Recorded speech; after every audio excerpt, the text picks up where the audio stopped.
திருக்குறள்.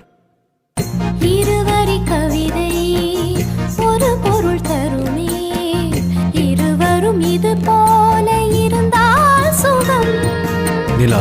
இரவினில் குளிக்கும் தேவதை இவளோ, வளர்ந்தே தேய்கின்ற வெள்ளை நிழல். சரி, கண்ணாடி. இதில் என்னை பார்க்கிறேன், அது உன்னை காட்டுதே.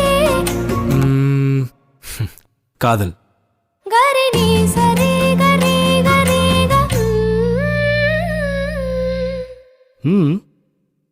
நம் நான்கு கண்ணில் தோன்றுகின்ற ஒற்றை கனவடா. Wow, beautiful.